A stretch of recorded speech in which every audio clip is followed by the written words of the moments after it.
Narito na naman tayo para sa isang napaka-sweet at nakakakilig na love story nila Kalingap Edu at Ate Viancy. Tulad mo ay aking makilala. Sa pagpapatuloy ng ating love story ay binisita na naman si Viancy ng Kalingap team. At sa kanilang pagbisita ay meron na naman silang dalang malaking karton.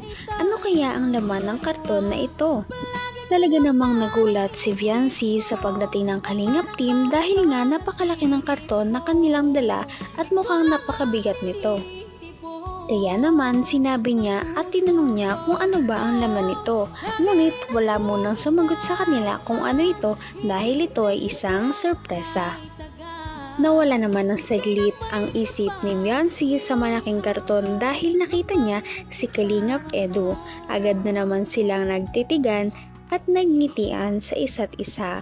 Mas nagulat pa ang mga viewers at kinilig dahil may dalang bouquet at cake si Kalingap Edu para kay Viancy.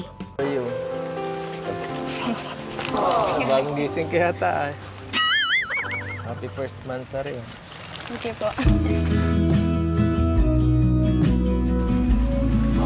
Saka may cake pa oh. Para sa'yo. Wala sa mga Valentine's. Hindi. First monthsary natin. Nabigla ka. Nagulat naman ang Kalingap team dahil sa pagpasok nila ng bahay ni Viancy ay kitang-kita ang pagbabago nito. Sabi naman ni Viancy na hindi magiging posible ang lahat kung wala si Kalingap Rab at ang Kalingap team, ganun na din ang kanyang mga supporters na patuloy na nagmamahal para sa kanya, kaya naman unti-unting umaangat ang kanilang buhay. Napakabait naman talaga ni Viancy dahil nilagyan niya daw ng mga harang ang labas ng kanilang bahay para naman hindi daw mabasa ang Kalingap team kapag ito ay bumibisita sa kanya. Grabe talaga ang bagong sorpresa ngayong araw dahil binigyan siya ng Kalingap team tulong ng mga sponsors ay isang malaking ref. Salamat po. Ay, grabe. Bilis ng oras, no? Isang buwan na pala tayong nagsasama sa vlog. Siyempre sa vlog. At grabe. Ayan. Nagustuhan mo ba? Ano naman po? Nagustuhan mo yung bulaklak? Salamat po. Amuyin mo. Magbango yan. Hindi ka naniwala. Salamat po sa Bagay na bagay sa'yo. Para yan sa mga tao. Binibigay yan sa taong, siyempre, special sa'yo. Napaka-sweet naman talaga ni Kalingap Edu dahil may pa-flowers pa siya para kay Viancy. Sabi naman ni Viancy na ito daw ang first time na nakatanggap siya ng mga ganitong bagay. Kaya naman tuwang-tuwa din talaga siya. Maya-maya ay nalungkot naman si Kalingap Edu dahil hindi pala alam o naalala ni Viancy na isang buwan na silang magkasama sa vlog. Buti na lang. Suot mo yung sing-sing natin. Kung hindi, magagalit talaga ako. Sana ay hindi lamang sa labi mo maririnig. Yan ay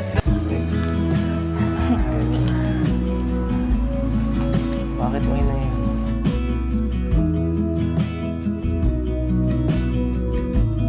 Bitawad mo ako. Bitawad mo ako. Grabe naman talaga ang diskarte ni Kalingap Edu para lang mahawakan ang kamay ni Viancy. Nakakakilig naman talaga at kinilig naman din talaga ang mga viewers.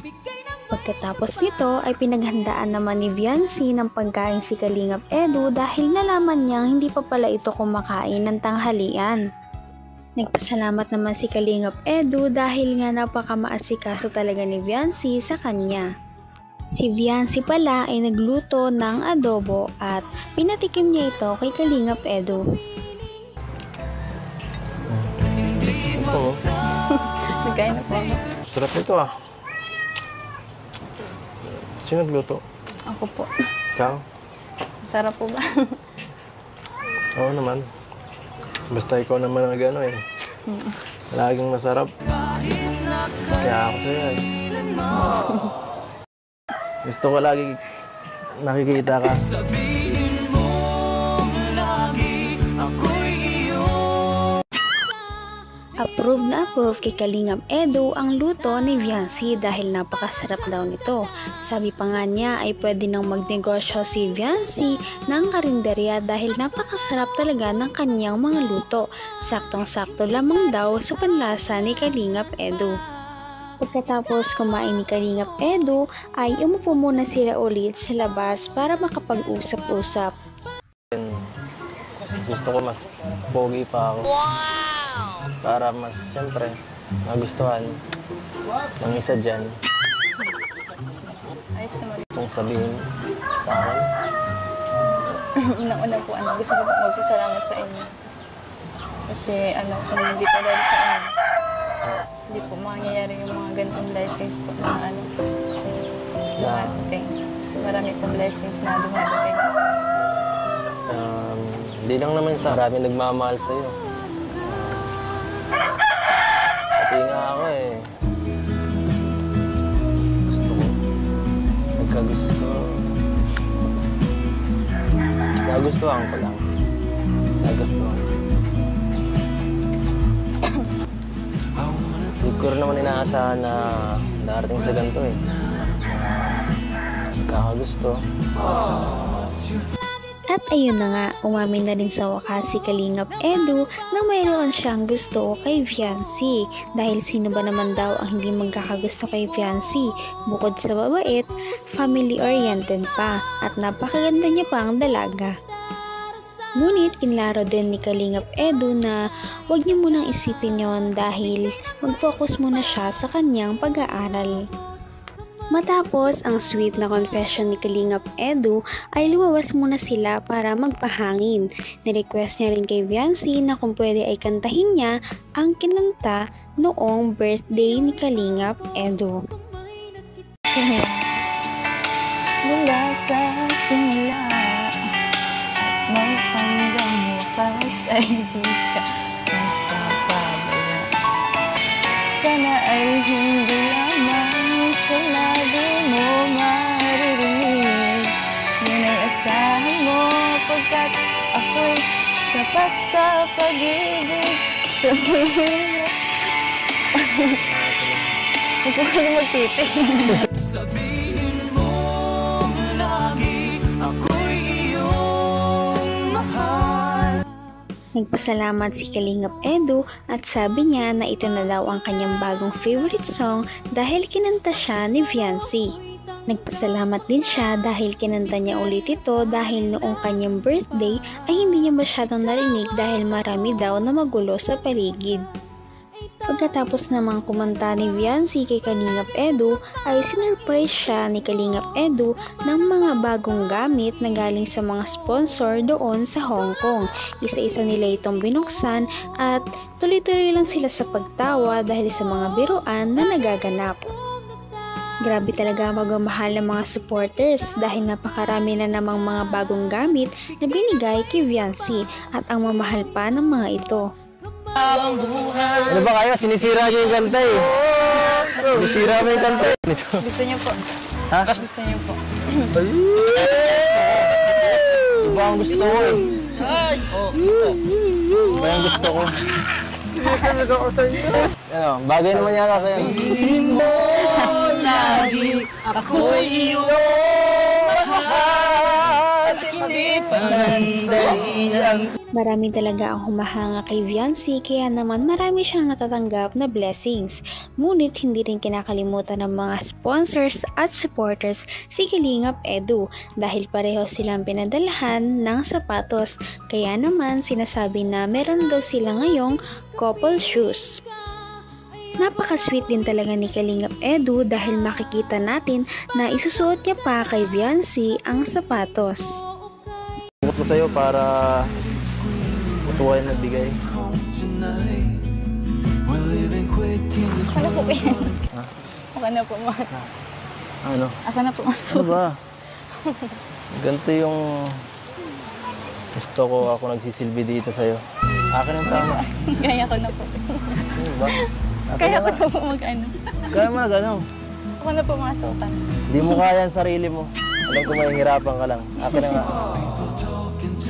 Wala, ang laki. Kaya.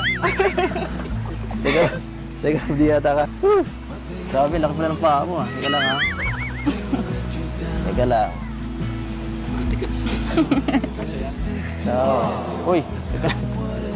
Kasya.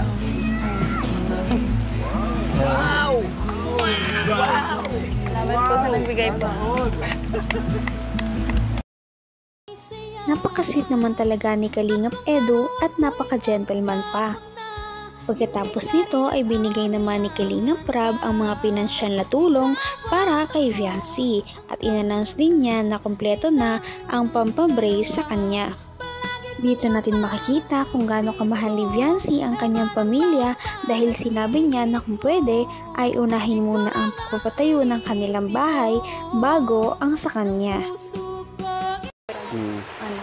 Kahit saka na po yung brace. Yung Oo. po muna sa bahay. Ano? Sa bahay po muna. Sa bahay na muna. Ayaw mo nang mapabrace na muna tayo? Okay pa naman po.